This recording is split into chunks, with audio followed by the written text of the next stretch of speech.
All India trade union Congress AITUC Mancherial జిల్లా 4వ మహాసభ మంచిర్యాల జిల్లా కేంద్రంలో ఆగస్టు 2వ తేదీన జరగబోతా ఉంది. ఆ మహాసభను విజయవంతం చేయాలని అన్ని వర్గాల కార్మిక వర్గాన్ని కోరుతా ఉన్నాం. ఈరోజు తాండూరు మండల కేంద్రంలో భగత్ సింగ్ భవన్లో ఈరోజు ఏఐటీయూసీ మండల కమిటీని మండల మహాసభను జరుపుకోవడం జరిగింది. కొత్తగా కన్వీనర్గా ఈ మండలానికి తాని శ్రీనివాస్ను ఎంపిక చేయడం జరిగింది.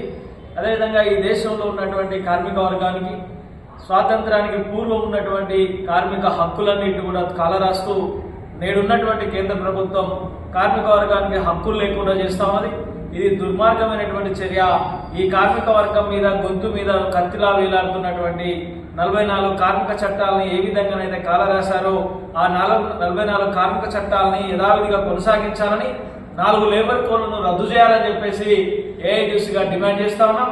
ఈరోజు దేశవ్యాప్తంగా ఇవాళ బీజేపీ ప్రభుత్వం బీజేపీ అనునాయులు ఈరోజు ఉన్నటువంటి ప్రభుత్వానికి అనుకూలంగా అబద్ధపు ప్రచారాలు చేస్తూ ఈరోజు దేశంలో రాజధానిలో జరుగుతున్నటువంటి ఇవాళ నీట్ పరీక్ష లీకేజ్కి సంబంధించి బాధ్యులను చేస్తూ విద్యాశాఖ మంత్రి ధర్మేంద్రను బర్తరఫ్ చేయాలని రాజీనామా చేయాలని ఏదైతే జరుగుతా ఉందో దాని మీద అనేకమైనటువంటి దుష్ప్రచారం ఈరోజు బీజేపీ సోషల్ మీడియా చేస్తా ఉన్నది.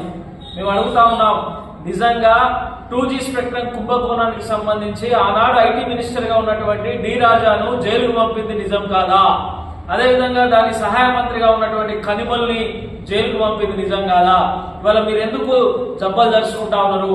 ఇలా జవాబుదారితనాన్ని ఇలా కేంద్ర ప్రభుత్వం వదిలిపెట్టి ఇలా ఇతరుల మీద ఇతర ప్రతిపక్షాల మీద అబాండాలు వేస్తూ అబద్ధం ప్రచారాలు చేస్తూ ఇవాళ మాది నిజం అని చెప్పేసి మాట్లాడేటువంటి ఒక ప్రయత్నం చేస్తుంది తప్ప ఈ దేశంలో ఉన్నటువంటి కార్మిక వర్గానికి కానీ ప్రజలకు కానీ విద్యార్థులకు కానీ ఒక ఎస్యూరెన్స్ ఇవ్వడంలో బీజేపీ ప్రభుత్వం కేంద్ర ప్రభుత్వం వైఫల్యం చెందిందనేటువంటి విషయాన్ని కూడా గుర్తు చేస్తా ఉన్నాం.